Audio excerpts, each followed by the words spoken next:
I am pleased to introduce Dr. Patrice Bazanel, a 2020 inductee. She is Professor and Chair, Department of Communication at the University of South Florida. Prior to this, she was Professor in the Brian Lamb School of Communication at Purdue University. Patrice has been active in Central States for over 30 years. She has served on the editorial board of Communication Studies for 20 years. In addition, she has guest edited 2 special issues of Com Studies, and she has published 7 articles in Communication Studies.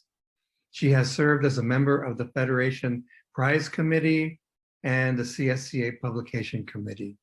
She has mentored and inspired numerous graduate students in the Central States region and beyond. Please welcome Dr. Patrice Bazanel.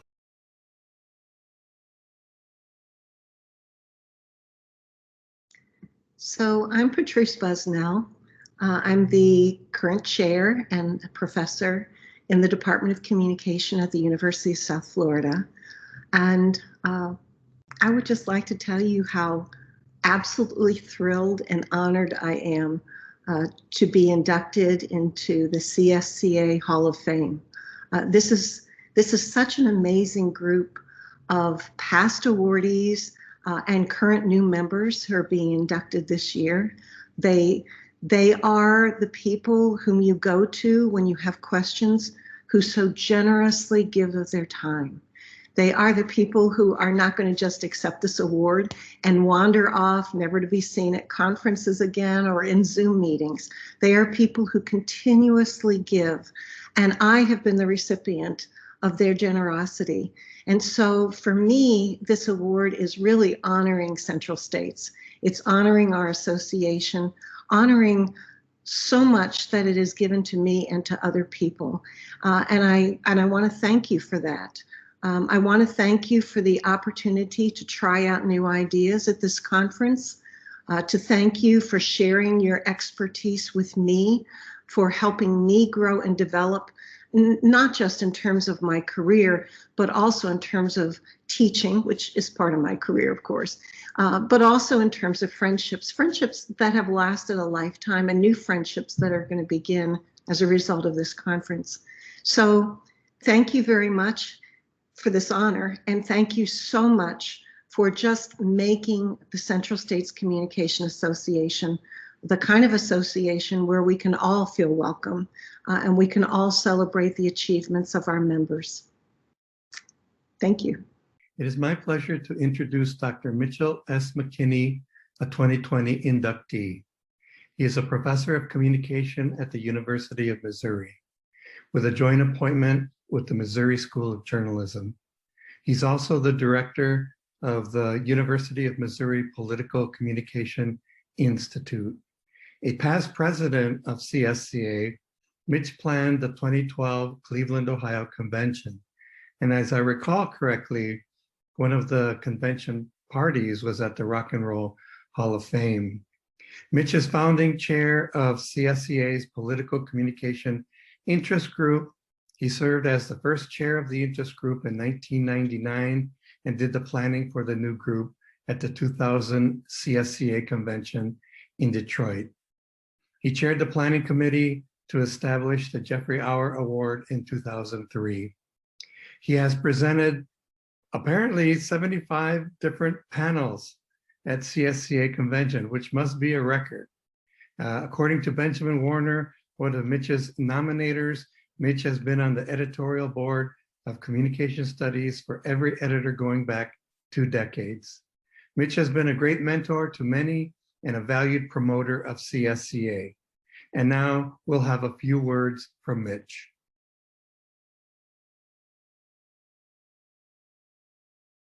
Greetings, Central States friends. I wish we could be together in person, but I'm glad to have this opportunity to join you virtually and thank the association for this very special recognition.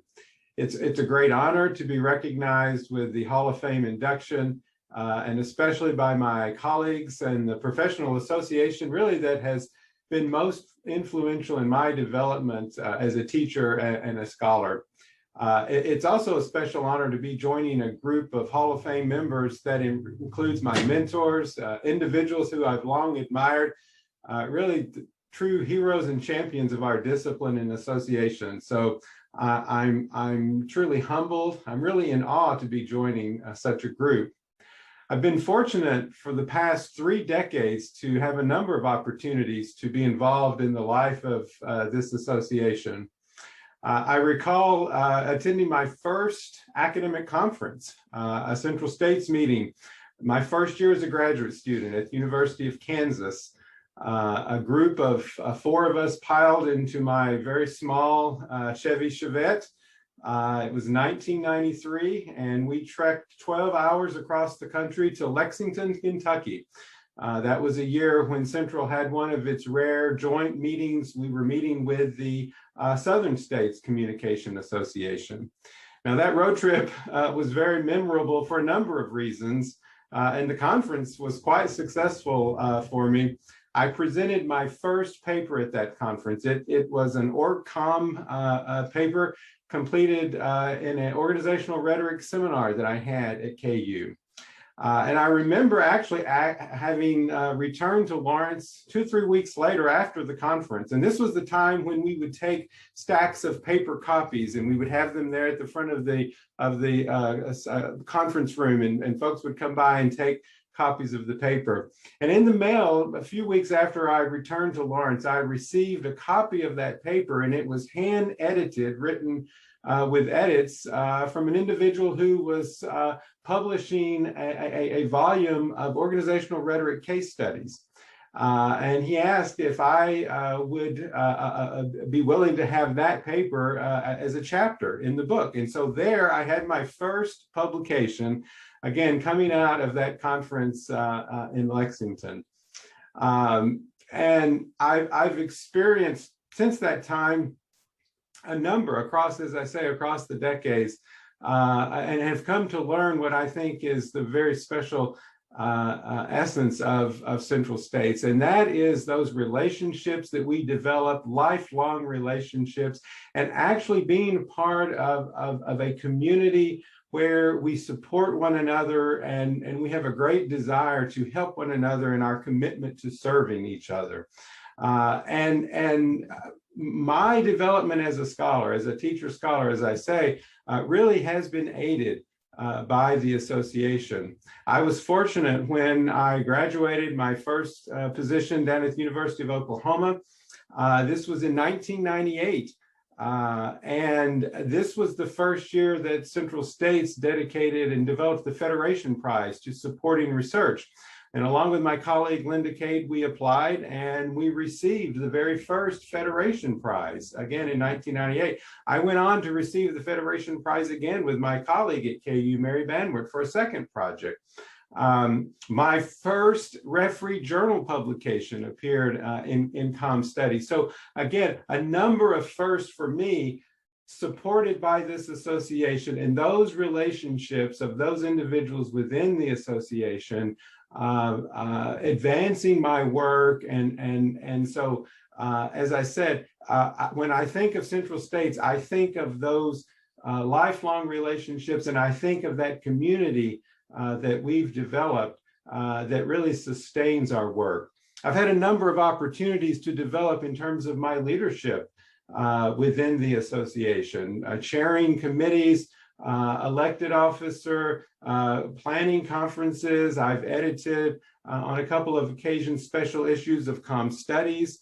One of the stories that really come to mind in terms of my development, this also happened while I was a grad student at the University of Kansas, and it must have been, I think, the year after the Lexington meeting. We were meeting in Oklahoma City, and my political comm professor, Ellen Reed, was planning that meeting, went on to be president of the association. And so we went to Oklahoma City. I was having coffee with Ellen. We were there in the coffee shop. We were there in the hotel, and I was lamenting the fact that we didn't have a political comm division. We didn't have political comm panels, and at that meeting at coffee, Ellen was introducing me to someone who went on to become a great hero, another Hall of Fame member, another former president of the association of NCA, and that's Judith Trent. In that conversation, both Ellen and Judith said, well, if you think we need a political comm division interest group, then get it started. And over the next 2 or 3 years, joining with colleagues, we founded the Political Comm Interest Group in Central States, and that's been an important part of my work. Now, I know I've only have a few minutes to share, and so I have one final story of those special relationships and that special community that we've developed where we support and serve one another. And it also involves another road trip. A very meaningful road trip that I took. This was in 2005, and at that time I had joined the faculty. I was on the faculty here at Mizzou, the University of Missouri. And we were meeting that year in Kansas City. And this was a meeting being planned by my doctoral advisor, mentor, Diana Carlin. Again, a president of our association, a member of the Hall of Fame. And I actually had the honor, Ellen Reed asked me if I would drive her parents, Gus and Lauren Reed, over to the conference. Lauren was receiving his induction in the Hall of Fame. He was, I think that was the second year we had Hall of Fame induction for Central States, and Lauren was the singular inductee that year. Now, at that time in 2005, he was 101 years old, no longer driving, still very active. Lauren went on to live to be 110. He passed away in 2014. But I had the 2-hour road trip over, the 2-hour back with Lauren and Gus. And I was really schooled in the history of our association during that road trip with Lauren Reed, of learning the founding of the association. Lauren was present. Now, he did not serve as president of Central States, but he was one of the first, I think it was the second executive director of Central States, an editor of the association's journal, of course, went on to be NCA president, and really our patron saint here at Mizzou in terms of communication and the study, our department in the study of communication. But I heard and learned and saw firsthand the love and commitment to the organization, the commitment to serving others. And that was an important experience for me, because it was one where I decided I was going to dedicate myself to service in Central States, to being involved in leadership of Central States, to help build up the organization and work with others. And it really has, over the past 3 decades for me, been a labor of love. And I've been fortunate to be a part of this wonderful group. And again, I thank you for this recognition. I wish we could be together. I know we will soon. And best wishes to all. Thank you. I am happy to introduce Dr. Shelley Schaefer Hink, a 2020 inductee. She is Professor of Communication at Central Michigan University. In addition to serving in a variety of administrative posts at CMU, Shelley served as the Executive Director of CSCA from 2006 to 2009. As ED, she made sure that CSCA events ran smoothly, and she was known for her attention to detail. Her scholarly work focuses on political campaign debates and leadership and presidential communication. Her presentations at CSCA conventions date back to the late 1980s, and she has mentored numerous cohorts of graduate students at CMU to begin their academic careers at CSCA conventions. Please welcome Shelley Hink.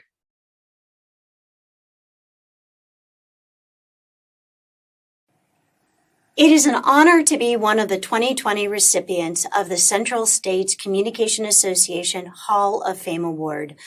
I would like to thank Dr. Chad McBride for suggesting my nomination, and Dr. Robin Rowland, Dr. Kevin Barge, and Dr. Nancy Brule for writing letters of support. While each of these individuals is a great, great friend, their commitment to CSCA reflects why it is such a strong association. Central States has always felt like home to me. Many years ago, while I was a graduate student at the University of Kansas, faculty members Dr. Will Linkugel, Dr. Don Parson, Dr. Ellen Reed Gold, and Dr. Carlin Kors Campbell, all past presidents and or recipients of the CSCA Hall of Fame Award, encourage graduate students to attend Central. They offered that Central States was a conference where, because of the size of the conference, individuals of any age and any rank could engage in scholarly conversations with one another. And the conference location allowed for the continuation of those conversations at great restaurants or university parties. I have fond memories of those conversations about presidential or political debates, politeness theory, communication competence, participating in or listening to conversations with Mike Fow, Bill Benoit, David Zareski, and others. I have fond memories of Dr. Linkugel driving a big van full of graduate students to CSCA conferences in order to help graduate students keep costs down so that they could attend. Some many years later, the opportunity to meet and engage with scholars of any age is still present at CSCA conferences.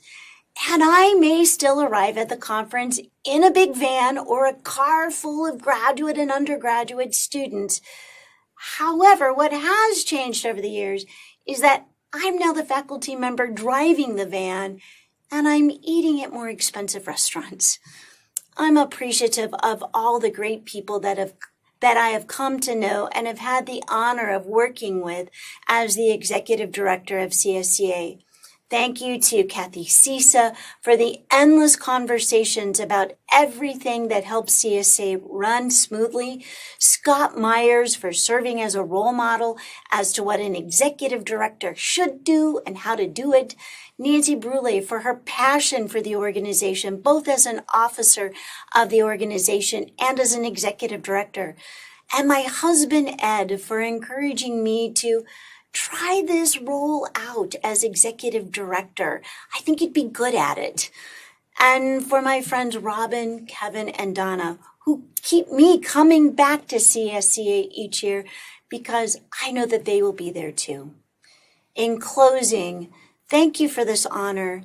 I am truly humbled to be one of the recipients of the 2020 Central States Communication Association Hall of Fame Award.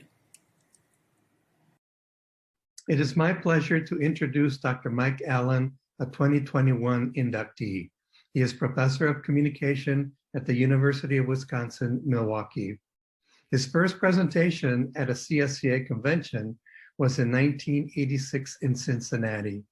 It is fitting that his induction to the Hall of Fame, while virtual, is the Cincinnati Convention.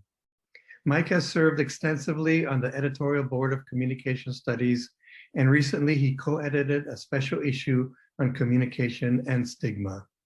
Mike has served as newsletter editor, as a member of the executive committee, a member of the nominating committee, and has chaired the Federation Prize Committee.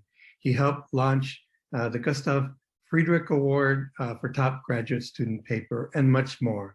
Please welcome Mike Allen.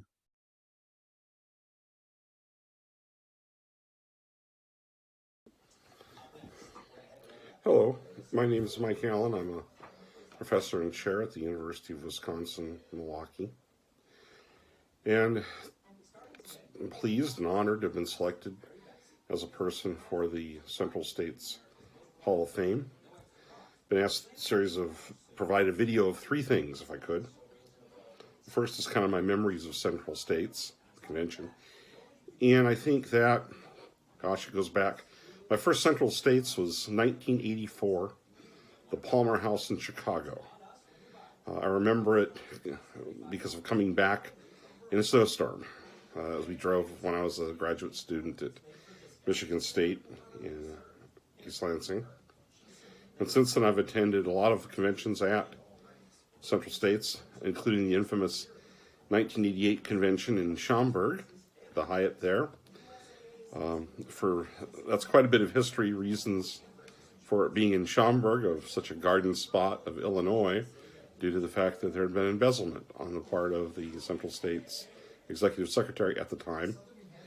Anyway, there's a long story that goes into that one. And anyway, there's a lot of varying different memories going to and I try to say, and I tell people, when you go to a convention, there are 3 things you should try to accomplish every convention. I've been telling my doctoral students this for years. Number 1, you should have some intellectual stimulation. I mean, the reason for a conference is to hear a new idea, see a new method, a new theory, some idea, some intellectual stimulation, something of value.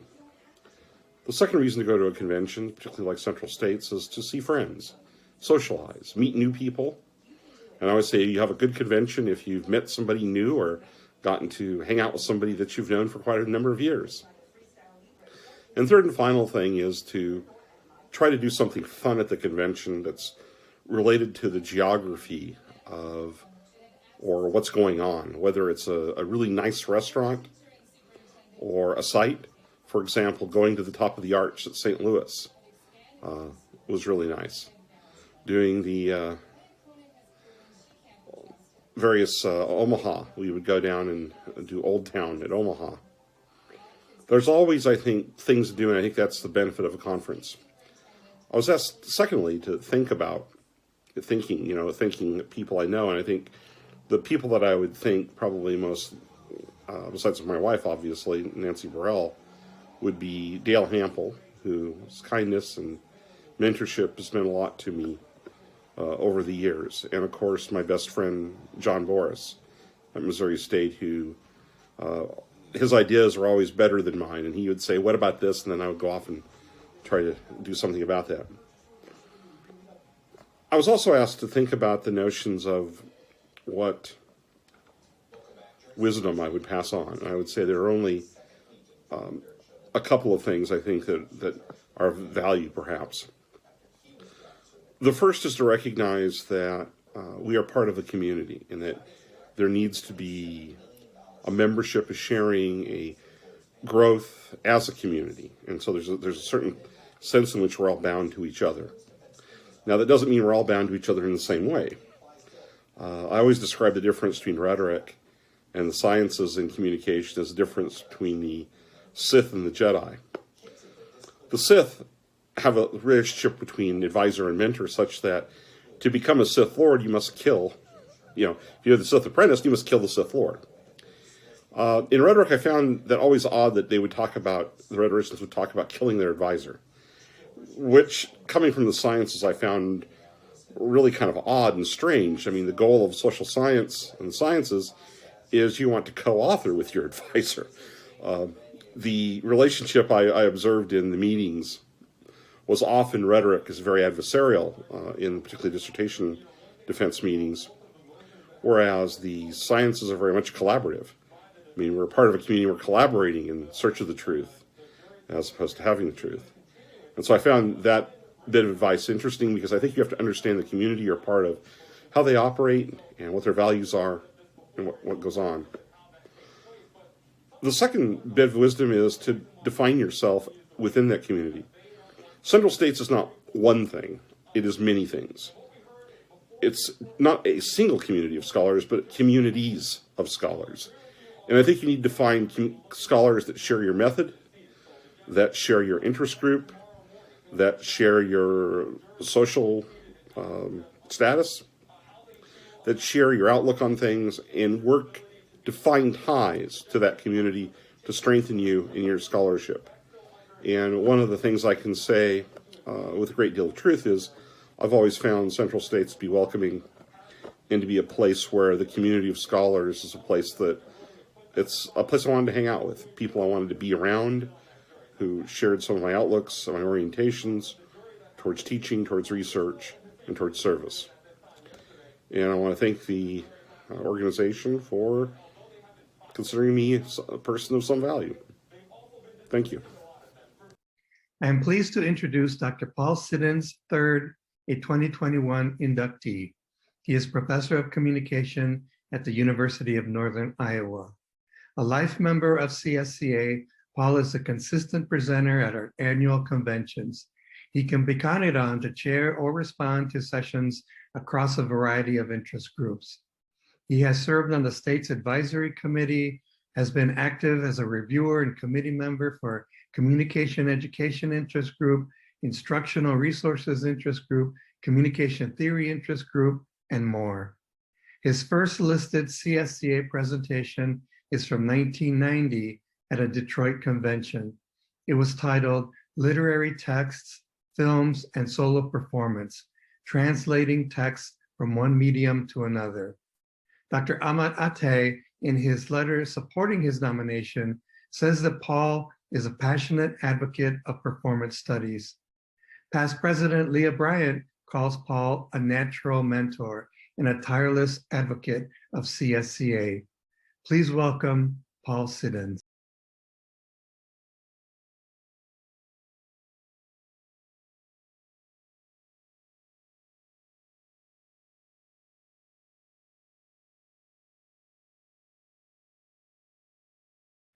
Greetings, friends and colleagues. I can't tell you what a great honor this is. And I'd like to share just a few comments about being inducted into the Central States Hall of Fame. First, I'd like to give my heartfelt thanks to my three nominators, Leah Bryant, Ahmed Atay, and Paul Turman. Your letters were wonderful and brought back many beautiful memories of the work we did together and the time we have spent together, and they provided a heartfelt summary of my career that was most welcome in my retirement. I'd also like to thank the Executive Committee of Central States for inducting me into the Hall of Fame. Throughout my over 30 years as a university professor, I've always been an enthusiastic supporter of and participant in the state and regional associations that make up our discipline. They are the foundation of who we are, and they support in many ways what we do as teachers, scholars, creative artists, and service providers. To be considered worthy of induction into the Central States Hall of Fame is at the top of honors I have received in my career. I'd now like to share with you all a few observations on my professional career and what this honor means to me. Prior to my becoming a professor, I was a professional film and video producer with the Indiana University School of Medicine. I owned and operated my own theatrical and media production company, and I worked all around central Indiana doing educational, community, and professional theater. Once I entered the academy, I focused on several different aspects of our discipline: the basic communication course, interpersonal and nonverbal communication and communication theory, performance studies, the construction and criticism of graphic novels and sequential art, and film and television production and criticism. Before I became a professor myself, I was fortunate to have many wonderful teachers at all levels of my education who supported me and took excellent care of me. One of the most consistent things about all my mentors was how they nurtured us and taught us not only as their students, but also as human beings, role modeling for us what it looked like to be great teachers and caring and compassionate people. They also taught us by encouraging us to practice what we learned, especially in theatrical and video production. They allowed us to learn by doing, giving us opportunities to apply the theories we learned in class to actual production situations. Once I became a university professor, it became my goal to pay my mentors back by supporting my students the way my professors had supported me, by helping them not just with their studies, but also helping them through life, and by giving them all the opportunities I could to learn by doing. I would now like to briefly acknowledge some of the teachers I had that influenced me most as a professional and as a person. At Pike High School in Indianapolis, I want to acknowledge Patricia Bammer Jefferson, Lee Horn, and Ann Booth. All three of them, for one reason or another, took a particular interest in supporting a very awkward but earnest student in all their classes, helping him find his way through the turbulent late 60s and early 70s. At Indiana University, Purdue University at Indianapolis, I want to acknowledge Dr. B. Bruce Wagner, who was producer for the IUPUI Interpreters Theater, and Drs. Dorothy and Edgar Webb, who oversaw the IUPUI University Theater, both of which became very important parts of my undergraduate career. Dr. Wagner in particular was a valued mentor and teacher. He never let go of me, even after I graduated from IUPUI. He continued to teach me about interpreters theater production, and he was the one that convinced me to explore a graduate school and to become a university professor myself. Without him, I literally would not have had the career I had. He believed in me and supported me, and I spent my career paying him back by passing on to my students what he passed on to me. With Dr. Wagner's assistance, I decided to complete my graduate studies at Southern Illinois University at Carbondale. There are several professors at SIU that stand out to me as supporting me and helping me. Some of them include Marion and Marvin Kleinow, Richard Lanigan, and Ronald Palius. But two stand out in particular: Mary Hinchcliffe Palius and Tom Pace. Mary co-directed my dissertation, helped me understand the importance of the basic communication course and how to teach it, and provided me with invaluable personal support both in and out of the classroom.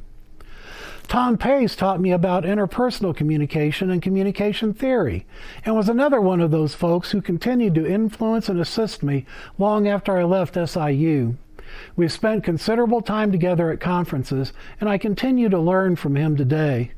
I would not have had the success I had as a university professor without Bruce Wagner and Tom Pace in particular. I am especially proud to join Dr. Pace as a member of the Central States Hall of Fame.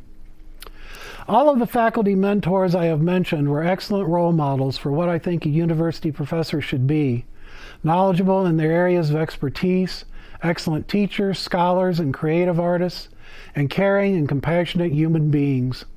And all of them believed in supporting their students as human beings and letting them learn by doing, not just by observing and studying theory. Thank you again for this great honor. It is truly appreciated.